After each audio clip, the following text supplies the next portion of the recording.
আমি বানাবো চিংড়ি মাছের একটা দুর্দান্ত রেসিপি। সেজন্য চিংড়ি মাছগুলোকে ভালো করে ধুয়ে এতে নুন হলুদ মাখিয়ে রেখেছি। আমি গ্যাসের উপর একটা প্যান বসিয়ে দিয়েছি, প্যানটা গরম হয়ে গেছে। এরপর আমি এর মধ্যে দিয়ে দেবো অল্প তেল।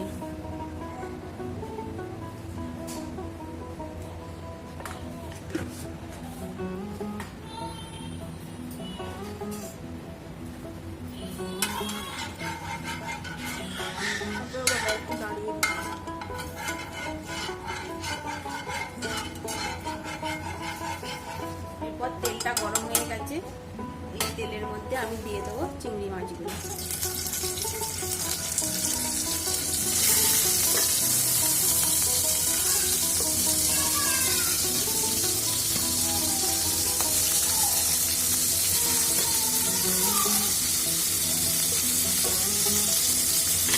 মাছগুলো আমার দেওয়া হয়ে গেছে।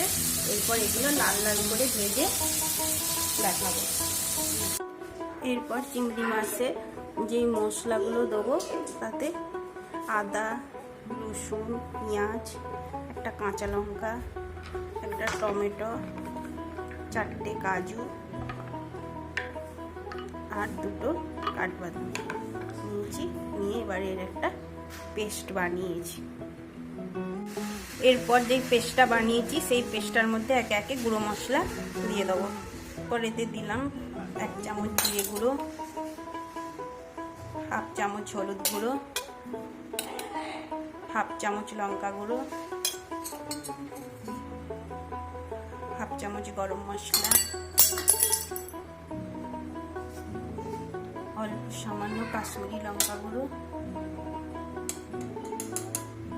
অল্প সামান্য ধনে গুঁড়ো আর দেবো স্বাদ মতো নুন।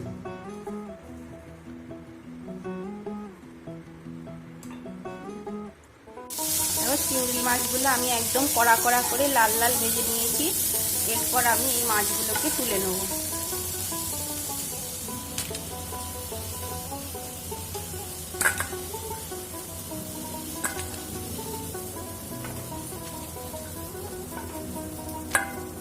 এই প্যানের মধ্যে যে সামান্য তেল আছে, এই তেলের মধ্যে দিয়ে দেবো একটা কেটে রাখা আলু। এই আলুগুলো আমি সামান্য লাল করে ভেজে নেব।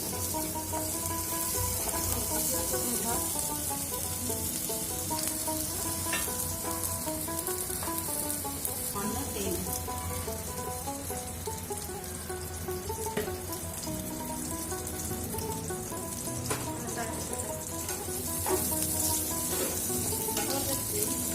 আলুগুলো বেশি ভাজবো নি, সামান্য লাল করে ভেজে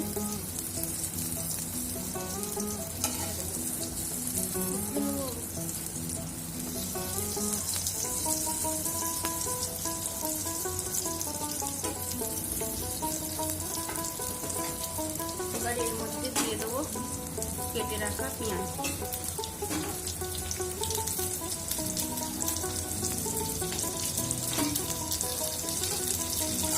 আলু আর পেঁয়াজগুলো একসাথে ভাজবো।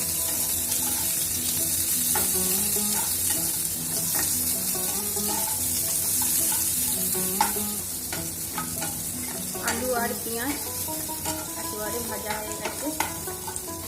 এবারে এর মধ্যে দিয়ে দেবো সেই কেটে রাখা মশলাটা।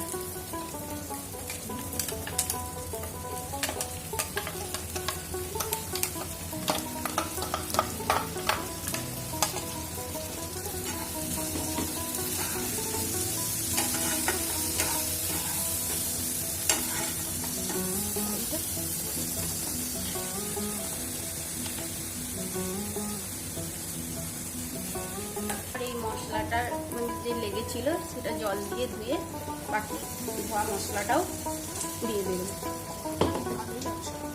দিয়ে এবারে আমি মশলাটা কষাবো।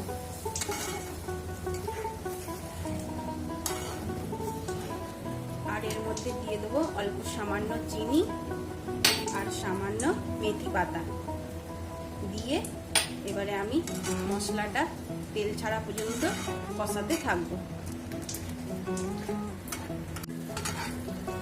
এই দেখুন মশলা আমার ভালো করে কষানো হয়ে গেছে, মশলা থেকে তেল ছেড়ে গেছে।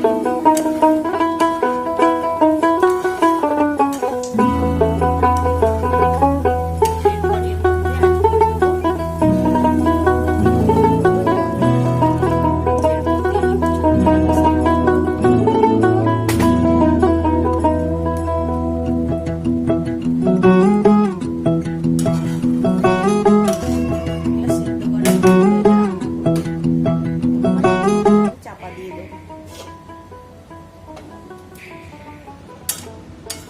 এরপর আমি গ্রেভিটা হয়ে গেছে এবং আলুও সেদ্ধ হয়ে গেছে।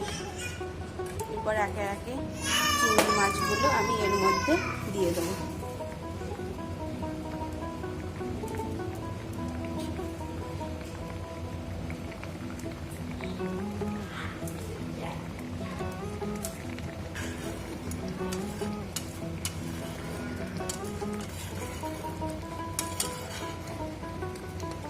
দিয়ে একটু অল্প ফুটিয়ে নামিয়ে রাখবো।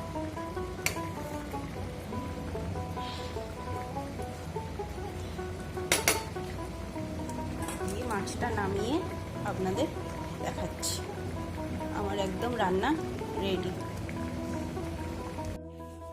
দেখুন চিংড়ি মাছের এই দুর্দান্ত রেসিপি আমার একদম রেডি। আপনারাও এইভাবে বানিয়ে দেখুন, খুবই ভালোভাবে খেতে, এবং এটা আপনারা সব কিছুর সাথেই খেতে পারবেন। একদম কম উপকরণে খুব সুন্দর একটা রেসিপি, কোনো সর্ষে টর্ষে দিয়ে নয় রান্নাটা, কম তেল ঝাল মশলা দিয়ে রান্না। আমি আপনাদের এইরকমই কম মশলা দিয়ে নানা স্বাদের রেসিপি দেখাবো। যদি আপনাদের এই রেসিপি ভালো লেগে থাকে তাহলে আমার চ্যানেলটা সাবস্ক্রাইব করে রাখবেন এবং লাইক শেয়ার কমেন্টও করে দেবেন।